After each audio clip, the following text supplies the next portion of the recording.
열왕기상 16장 말씀으로 또 오후의 은혜를 나누도록 하겠습니다. 여호와의 말씀이 하나니의 아들 선지자 예후에게도 임하사 바하사와 그의 집을 꾸짖으심은 그가 여로보암의 집과 같이 여호와 보시기에 모든 악을 행하며 그의 손의 행위로 여호와를 노엽게 하였음이며 또 그의 집을 쳤음이더라. 자, 여기 이 말씀에서 참 우리가 혼돈이 될 만한 게 하나 있습니다. 그게 뭐냐 하면 바하사가 이제 멸망을 당할 것이다 라고 하나님께서 예후를 통하여 말씀을 하시면서 뭐라고 말씀하십니까? 바하사 네가 여로보암의 집을 쳤기 때문이다. 아니, 여로보암의 집을 완전히 망하게 하실 것이라고는 누가 말씀하셨죠? 하나님이 하셨습니다. 그럼 바하사는 하나님의 그 말씀을 이룬 사람이잖아요. 그런데 왜 바하사가 멸망하는 이유가 그의 집을 쳤기 때문에 그렇습니까? 이걸 도대체 우리는 어떻게 봐야 되죠? 어떻게 해석해야 되겠습니까? 바하사가 여로보암의 집을 그렇게 하지 않았어도 하나님은 하십니다. 하나님이 하시는 것과 바하사가 하는 것은 다릅니다. 우리 베레스 우사 알죠? 베레스. 다윗 왕 때에 블레셋에 이제 잡혀갔던 언약궤를 이제 이스라엘로 그렇게 운반해오는 그런 일이 있었는데 암소가 끄는 수레에다가 언약궤를 실었습니다. 처음부터 잘못됐죠. 언약궤는 수레에서 실어오는 그런 물건이 아닙니다. 그야말로 언약궤 그 자체는 여호와 하나님 그 자체거든요. 그래서 어떻게 운반해야 되느냐? 제사장이 어깨에 매야 합니다. 그 언약궤에 고리를 달고 그 고리에 채를 끼워서 그 채를 제사장의 어깨에 4명이 매고 그렇게 운반해야 합니다. 그런데 그것을 어디다 실었다고요? 수레에다가 실었어요. 이제 그것이 이스라엘 오는 중에 아르곤의 타작 마당에 이르렀습니다. 아르논의 타작 마당에 이르러서 거기에서 이제 이스라엘 백성들이 막 기뻐서 막 북도 치고 악기를 울리니까 소가 놀라서 날뛰었거든요. 그러니까 이제 그 수레에 실렸던 언약궤가 땅에 떨어지려고 하니까 우사가 어떻게 했습니까? 그걸 막았어요. 붙잡았어요. 떨어지지 않게. 그때 우사가 죽습니다. 이해가 가십니까? 아니, 하나님께서 어떻게 그러실 수 있습니까? 우사가 뭔 잘못을 했습니까? 언약궤가 떨어지면 부서질 것이고 그것을 막는데 문제는 뭐냐 하면요. 우사가 언약궤가 어떤 것인 라는 것을 몰랐다면 죄가 되지 않습니다. 하나님께서 시내 산으로 모세를 불러 올리고 율법 언약을 돌판에 새겨주셨습니다.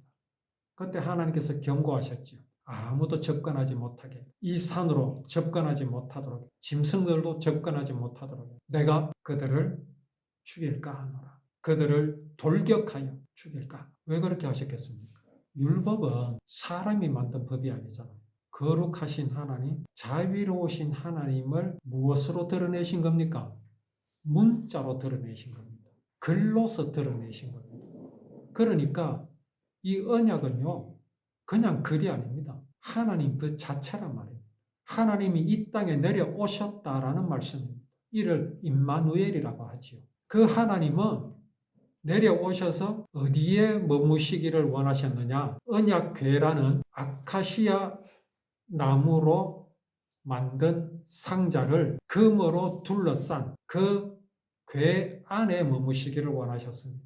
왜요? 사람이 만질까 봐. 만지면 안 됩니까? 안 되지요. 왜 그러냐? 지금 사람의 상태는 하나님을 대항하는 상태이기 때문에 그렇습니다. 사람이 하나님과 같이 될 수 있다고 하는 그 사단의 말을 본성으로 삼고 있는 사람이 하나님의 언약에 접근한다는 것은 하나님을 향하여 돌격하는 행위입니다. 그러면 살겠습니까? 죄인이 하나님의 사랑을 배반한 죄인이 내가 하나님과 같이 될 수 있다고 하는 사상을 가진 사람이 하나님을 만진다? 그건 하나님을 대항하는 겁니다. 그래서 하나님은 스스로 격리되기를 원하셨습니다. 이걸 우사가 모른다고요? 우사가 압니다. 알면서 그렇게 한 겁니다. 자기는 선한 뜻으로 한 것이지만 사람에게 무슨 선함이 있습니까? 그건 믿음이 없었던 겁니다. 언약궤는 하나님이신데 그게 땅에 떨어져서 깨질 것이다. 그렇게 생각한 것 자체가 이미 하나님 앞에 죄악입니다. 하나님이 어떻게 땅에 떨어져서 깨어질 수 있습니까? 어떻게 하나님이 사람의 도움을 받아서 무사할 수 있단 말입니까? 그게 우사이죠. 오늘 여기 바하사는 자신이 하나님의 말씀을 이룬다고 생각할 수도 있었겠지요. 내가 하나님을 돕는 것이라고 생각할 수 있었겠지요. 아닙니다. 바하사 아니라도 하나님은 당신의 말씀을 이루십니다. 우리는요, 절대로 내가 하나님을 도운다고 생각하면 안 됩니다. 내가 이것을 하면 하나님께서 기뻐하실 것이다. 그런 생각 우리가 하면 안 됩니다. 하나님은 내가 아니라도 하십니다. 우리는 다만 하나님 저를 써주십시오 라고 기도할 뿐이지. 그러면 그것이 너무나 영광이겠습니다 할 것뿐이지 내가 이렇게 하나님을 도우면 하나님께 도움이 될 것이라 그런 생각은 우리가 진실로 내려놓아야 합니다. 바하사가 유다의 그 아사왕 26년에 바하사의 아들이 또 이스라엘의 왕이 되었습니다. 엘라라는 사람. 엘라가 이스라엘의 왕이 되었는데 그 엘라가 디르사의 그 왕궁 맡은 자 디르사에 있었는데 그때 왕궁 맡은 자 아르사의 집에서 술을 마시고 완전히 취해버렸습니다. 그때에 그 신하 이스라엘의 그 무기를 절반을 통솔하는 시므리가 왕을 배반했습니다. 시므리가 들어가서 디르사를 이어 왕이 된 엘라를 죽였습니다.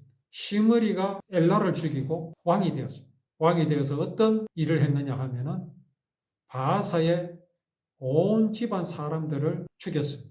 남자는 그의 친족이든지 그의 친구든지 한 사람도 남기지 않고 다 죽였습니다.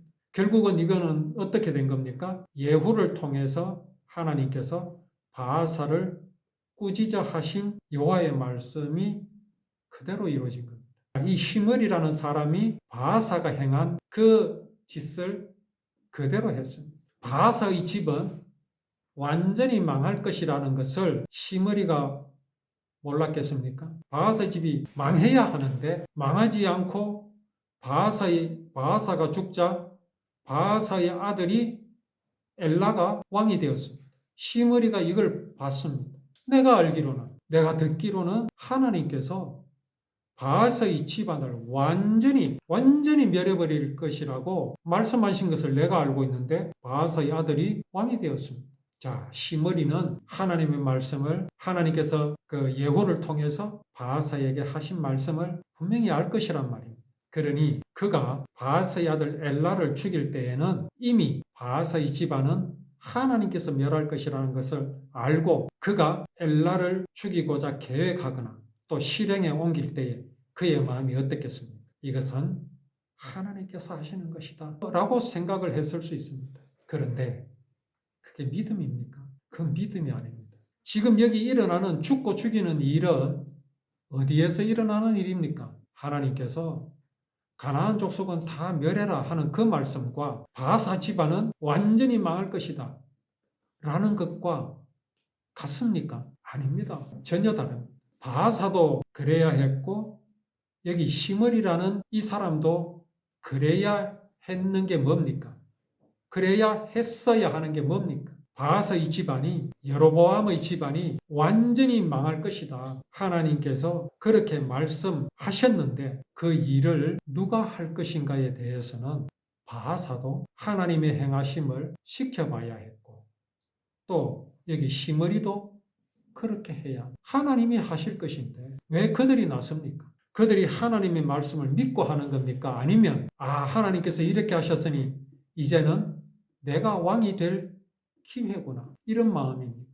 지금 이러한 일들이 일어나는 이유는 바하사가 그 집안이 멸망을 하고 시므리가 그 집안이 멸망하는 이유는요. 그들이 왕을 죽였기 때문이 아닙니다. 그들에게 믿음이라는 게 없었기 때문입니다. 이스라엘이 어떤 이스라엘인지를 몰랐기 때문에 그런 겁니다. 몰랐다는 게 뭡니까? 알려고 하지 않았다는 겁니다. 그냥 이스라엘은 이스라엘 뿐이다. 사람의 신념으로 세워진 나라다. 이렇게 생각하기 때문에 하나님과는 상관이 없다고 생각하기 때문에 이런 일들이 일어나는 겁니다. 그런데 이스라엘은요, 하나님께서 그렇게 두실 나라가 아닙니다. 그런 자들이 다스리는 나라로 그렇게 두실 하나님이 아니시라는 사실. 예후를 통해서 바사를 꾸짖어 하신 그 말씀이 시므리를 통해서 이루어졌습니다. 그렇게 엘라는 불과 2년을 왕위에 있습니다. 왕위에. 그런데 시므리는 또 어떠냐? 고작 7일 동안 왕위에 있었습니다. 어떻게 그래 됐느냐 하면 이제 그 바하사의 아들 엘라가 왕위에 있을 때 이스라엘이 이제 그 블레셋 사람에게 속한 그 기브돈이라는 그 돈을 이제 치기 위해서 진을 치고 있는데 소문이 들렸어요. 시므리가 왕을 배신하고 그 엘라 왕을 죽였다는 그 소문이 들렸습니다. 그래가지고 그날에 이제 이스라엘 그 군대들이 시므리를 왕으로 모시는 게 아니라 군대 지휘관인 오므리라는 사람을 이스라엘 왕으로 삼았습니다. 그래서 오므리가 이스라엘의 군대를 거느리고 그 기브돈에서 철수해가지고 올라와서 디르사라는 성을 에워싸고 그렇게 하니까 시므리가 디르사 성이 함락된 것을 보고 자기 왕궁에다가 불을 질렀습니다. 타 죽었어요. 이게 여기에서 우리가 뭐가 보입니까? 하나님을 떠나니 나타나는 대표적인 현상입니다. 이게 뭐겠습니까? 질서가 없어져요. 위아래가 없어져요. 하나님은 우리가 흔히 질서의 하나님이라고 그러는데 그 질서라는 게 뭐냐 하면 참 중요합니다. 하나님은 남자와 여자를 창조하셨죠. 또 하나님은 물이 높은 곳에서 낮은 곳으로 흐르게 하셨지요. 자연에는 이런 질서가 있습니다. 그리고 하나님께서는 또 무엇을 통해서 하나님을 보여주시느냐 하면 역시 질서를 통해서 보여주십니다. 아버지와 자식과의 관계, 남편과 아내의 관계, 남자와 여자와의 관계, 왕과 백성들의 관계를 통해서 하나님은 왕이시며 아버지시며 우리를 인도하시는 분이심을 보여주십니다. 그런데 사람은 이 질서를 원하지 않습니다. 그걸 무너뜨리기를 원합니다. 왜? 하나님이 싫기 때문에 그렇습니다. 하나님을 싫어하는 마음이 사람에게 있기 때문에 그렇습니다.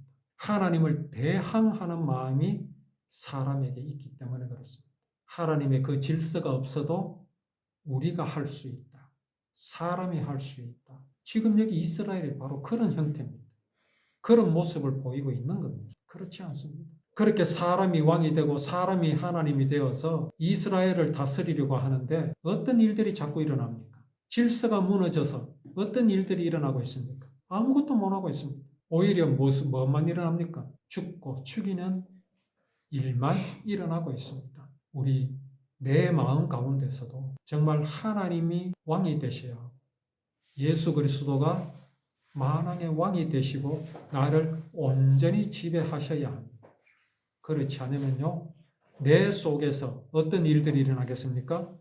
지금 이스라엘에 일어나는 이런 일들이 내 속에서도 일어난다는 사실을 우리는 기억하여 정말 우리가 아버지 하나님, 나의 왕이 되신 예수 그리스도를 우리는 잊어버리지 말고 그분의 통치하에 머무는 마음, 이것을 우리가 놓치지 말아야 합니다. 온전히 하나님을 기쁘시게 하는 우리의 믿음의 삶이 되기를 원합니다.